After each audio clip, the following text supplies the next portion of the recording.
It's lesson 6.4. We're going to be taking a look at some examples of mixed market and something called planned economies.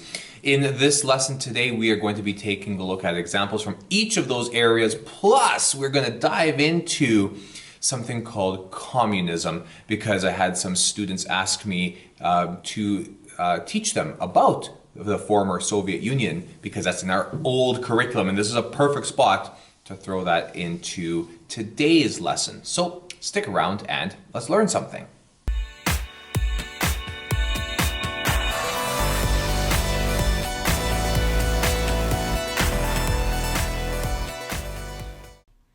All right, so our last lesson for chapter 6. This is lesson 6.4. We're going to take a look at today at some of the examples of a mixed market and planned economies. I'm really looking forward to this lesson. I've had students ask me all the time, when are we going to be talking more about communism? They were really interested in our old curriculum, and I'm going to sneak it into this lesson here. But before we get to that, we're going to get through our current curriculum, and we're going to begin with reviewing the economic continuum. On the far left-hand side, where you have the most government involvement, we have the planned economy. In the middle, we have a mixed economy that's represented by Canada. And on the far right-hand side, we have what's known as the market economy. The best example of a market economy is the United States. On the far right, we have less government involvement. On the far left, we have more government involvement. And when a country moves along the economic continuum, we have either a shifting left or a shifting right. Shift left, shift right. Let's begin with a market economy. The United States. The United States has a founding principle: life, liberty, and the pursuit of happiness. And they value the idea of the individual.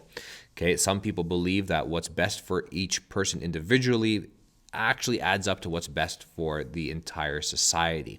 And this worldview values individual creativity and, of course, independence. And this all comes back to think back years ago when you were in grade 7 learning about the War of Independence from Britain that the United States had, the 13 colonies, from 1776 to 1783. 1776 is when they actually became a country, but this all stems from back then. And the idea is very little government involvement because individuals have the greater say in economic decisions. And obviously, though, as you know from previous lessons, the United States will move left and right depending on who is in power. So let's take a look at an example of when the United States made a shift to the left with Franklin Roosevelt, FDR. He was the president during the Great Depression. Remember from the previous lesson, a depression is the lowest part of the business cycle. And he helped to save the United States from the Great Depression by choosing and instituting these radical new social and economic programs, and he called his plan the New Deal. Now, this was definitely met with strong opposition from those who supported the free enterprise. And the programs that were developed during the New Deal, some of them are still in effect today. So some of those New Deal actions were the passing of minimum wages and maximum hours that are allowed to be worked. Government corporations, they created jobs like building roads. If you go down to the United States, they have an incredible network of highways and freeways. They built bridges, they built dams, they built tons of schools. They introduced pensions for seniors, and they introduced Social Security for the unemployed, and they created federal agencies to regulate the number of goods and services that are going to be produced. And they also created regulations to control banks and how they could lend and how they could also invest money. And when World War II broke out in the late 1930s, in 1939, the U.S. knew that it would eventually have to enter that war, so they upped wartime production and they sent them into an economic boom and ended the Great Depression. That's a shift left. The government is getting heavily involved in the economy. But what about a shift right? This happened during the 1980s when President Ronald Reagan was president, and he introduced Reaganomics. It reduced government spending heavily, and there was less regulation of the economy. He gave massive tax cuts to the wealthy, and this caused high unemployment and caused high interest rates and eventually caused a recession, only to be fixed when the next party comes into power and they do a shift left. Okay. Now, the United States, if we take a look at our economic continuum, is it really a market economy? Well, because the government in the United States does sometimes have to intervene, we can't say that it's a pure market economy. We can't say that it's a model market economy, but it's the closest thing that we have to a market economy, because it's really it's impossible to have a pure market economy. The United States is just the closest example that we have to a market economy. So what's the difference between a mixed and a market economy? Well, that all lies in the way that they feel is the best way to achieve the public good. The Americans feel that it's best to achieve the public good through individualism, whereas Canada feels it's best to achieve through cooperation. And some people believe that individuals must consider each other and set aside their individual interests to achieve what's best for society. Okay, this is promoting equity. This is promoting the recognition of certain needs and circumstances. And a mixed economy is an idea of planned and market economies together, where the government controls where the government and private ownership kind of control the resources. Capitalists, they create and sell products, of course, where people are going to buy them. So that's very similar to a market economy. But the governments also make planned decisions for its citizens in the areas of like public services. So we're talking like education and healthcare and transportation, where they get involved and they decide what's going to happen, which is going to be similar to a planned economy. So that's where you got your mixed economy there. Now, Canada has something called a crown corporation. They have many crown corporations, actually. And a crown corporation is owned by the Canadian government. And it's there to provide a product or a service. And this is a planned company. So that's why we are a mixed economy, because we've planned these corporations. They do the jobs that the private sector just can't do or will not do. And oftentimes it is done to solve the problem of Canada's large size and geography. Okay, like Canada Post, it's very difficult to make a profit if you are a private company, if you have to service the vast area of Canada for mail. So Canada Post is created there. So what are the reasons that crown corporations exist? Well, they provide essential services. Okay, number one. It's there to promote economic development. Number two, and it's in terms of like CBC, Radio Canada, for example, is there to support Canadian culture and identity. Now, as a market economy, we do move left and we do move right. And an example of Canada moving left is when Lester Pearson was in power. He had a minority government. He was the prime minister during the 1960s. And he increased the role of government in the economy by helping to introduce our healthcare system, and he introduced the Canada Pension Plan. Anytime the government gets involved, that is moving to the left. Then, an example of Canada moving to the right was in the 1980s when Prime Minister Mulroney went in and he cut government spending. He entered into an agreement, a free trade agreement with Mexico and the United States, so more like market-style economics. And of the 61 crown corporations that existed in Canada, he privatized 23 of those. Now, what does privatization actually mean? Well, that's the selling of government-owned businesses to private companies to make a profit. Private businesses, they see it's an opportunity to go and make some money where the government was unable to do so. This is called deregulation. So after the business cycle, after the prosperity level, when we're heading into a recession, a government will regulate the market to get back into prosperity. But when they take away those regulations, that's deregulation. So Air Canada, for example, has been privatized. The CN Railway has been privatized, and so has Petro-Canada. Now, closer to home, we'll take an example of privatization of the Alberta Liquor Control Board. This happened in 1993 when then Premier Ralph Klein was in power. Now, before privatization, the Liquor Control Board had 304 retail outlets. After they privatized, that number bumped over 1,000 to over 1,000. There were just over 3,000 products available for purchase, and after privatization, it went over 12,000. So for employment, the Alberta Liquor Board provided 1,300 jobs, and then after privatization, when they were going to make a profit, 4,000 jobs. All across the province, if you wanted to buy liquor from the Alberta Liquor Control Board, the price was exactly the same all across the province. After privatization, the private businesses, the private companies could come in, and their prices varied between stores, between locations, and between different parts of the province as well. When it was privatized, they made $900 million. Not bad at all. But after privatization, they almost doubled, and they sold $1.7 billion. So that's a lot of money.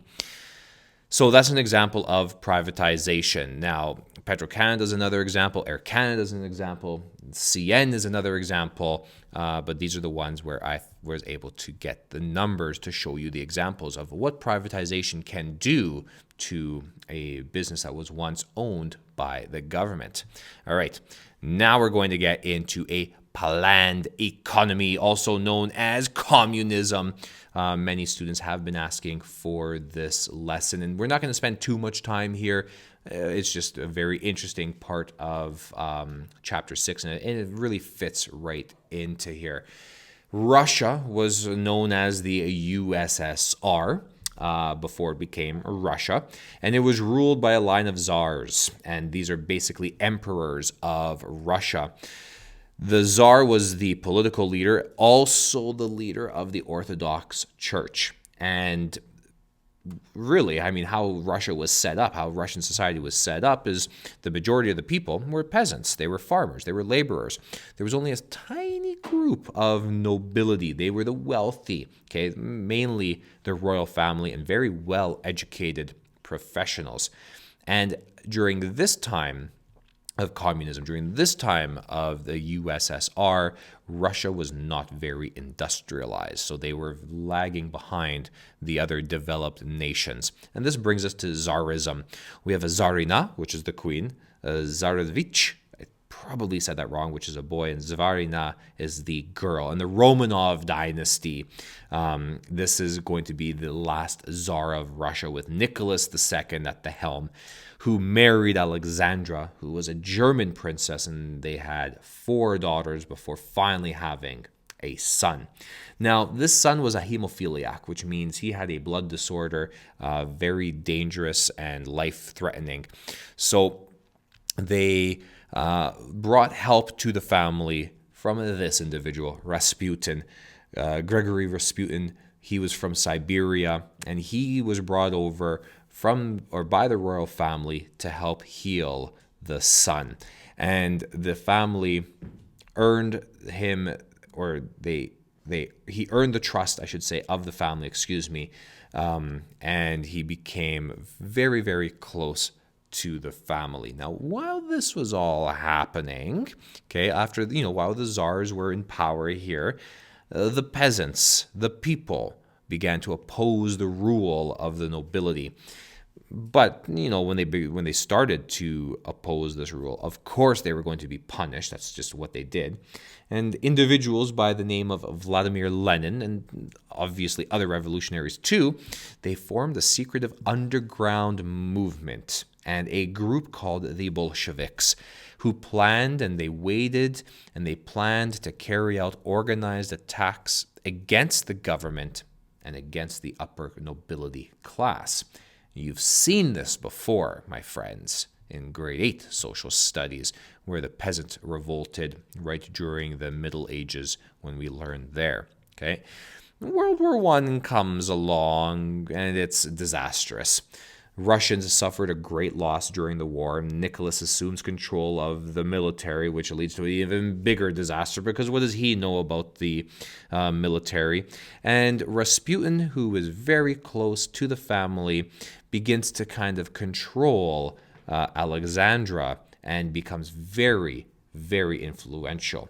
And then a plot kind of develops to kill off Rasputin for what he is doing to the family. But eventually, this disaster with the war and the disaster at home leads to the Bolsheviks finally striking and beginning their revolution.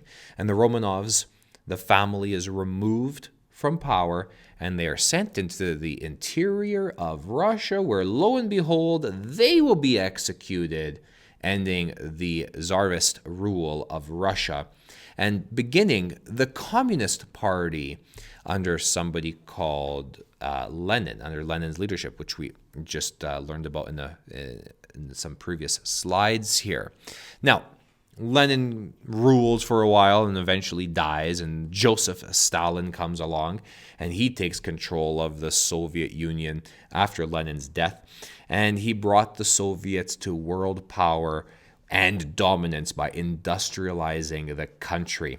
And he is the leader during World War II. Now, initially, during World War II, Russia made a deal with the Nazis, with Hitler, but Hitler does go and betray Joseph Stalin. So now the Soviets are going to take sides with the Americans, and they help to defeat Nazi Germany.